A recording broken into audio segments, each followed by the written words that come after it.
Okay, we seriously need to talk about what just went down in Los Angeles, because this was not just a concert moment. This was not just a performance glitch. This was not just one of those things that happens on stage. What people witnessed inside that stadium was something way bigger, way messier, and way more uncomfortable than anyone expected.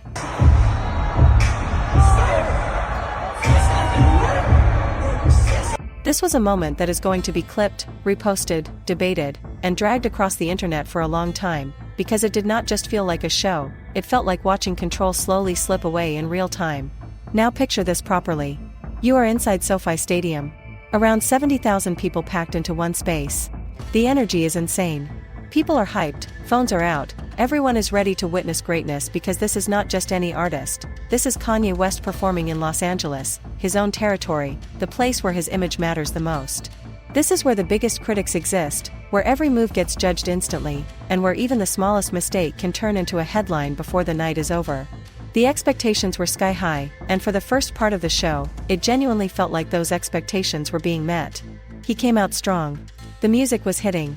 The crowd was fully locked in. People were singing along, jumping, vibing, and for a moment, it felt like the old Kanye, the one fans fell in love with, was fully back in control.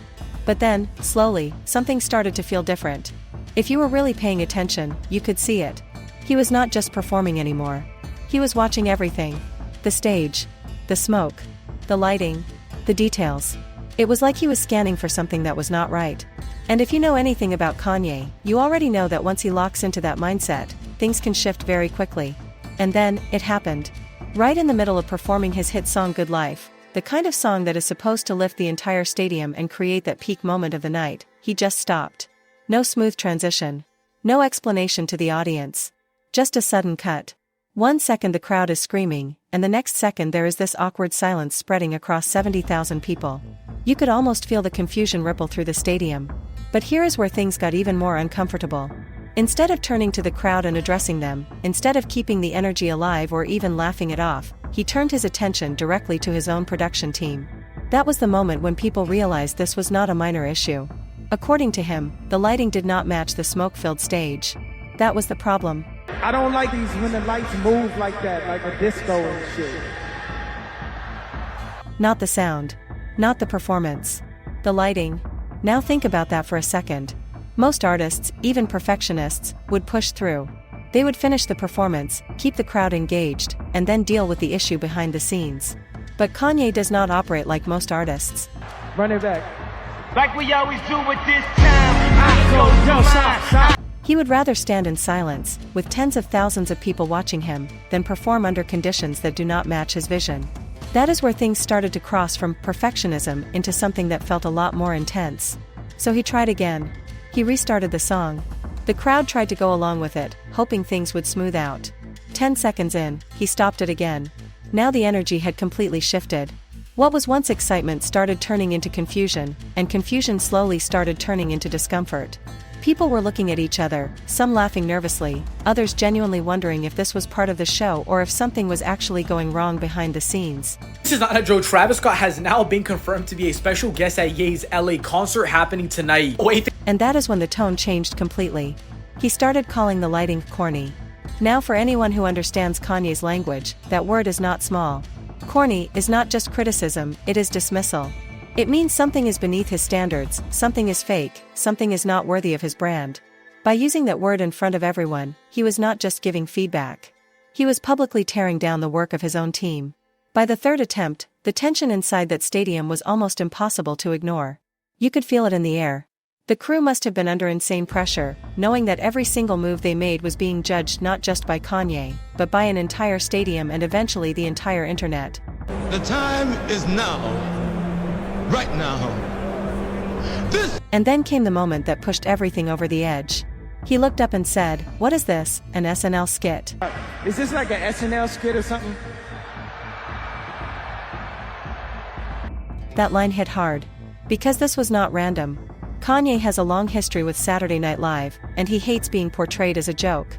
So when he compared his own show to an SNL skit, what he was really saying was that his team was making him look ridiculous. He was calling it out, publicly, with no filter. He went even further, complaining about vibrating Vegas lights, describing the setup as cheap and tacky, making it Clear that this was not what he had envisioned and that these were things already discussed in rehearsals. Imagine being one of those crew members in that moment, standing behind the scenes, knowing that your work was being criticized live in front of thousands of people, with cameras recording everything. It took 4 attempts, 4 full restarts, just to get through one song. At that point, it was no longer just a performance delay.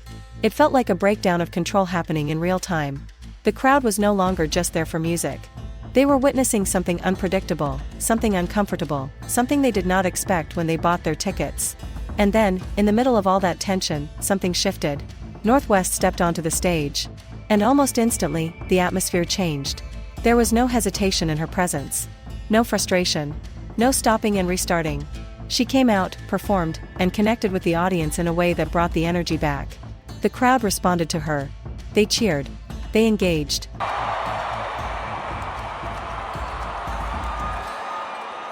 It felt like, for a moment, the chaos had paused. She performed confidently, delivering her parts without any of the disruption that had just taken over the stage. And while Kanye had been focused on controlling every detail, she was focused on the moment itself. That contrast did not go unnoticed. People in the audience saw it. And more importantly, people online picked up on it immediately. The narrative started forming almost instantly. That she was the one holding things together.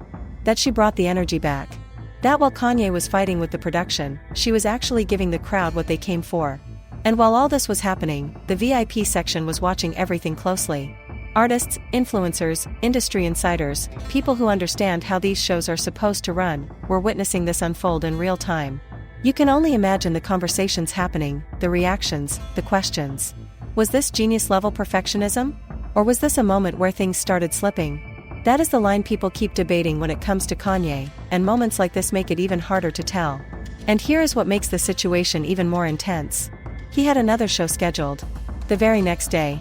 Which means behind the scenes, that entire production team was likely under extreme pressure. Every light, every setting, every cue being checked repeatedly, because if something like this happened again, it would not just be a viral moment, it could turn into something even bigger. This is the paradox that follows Kanye everywhere.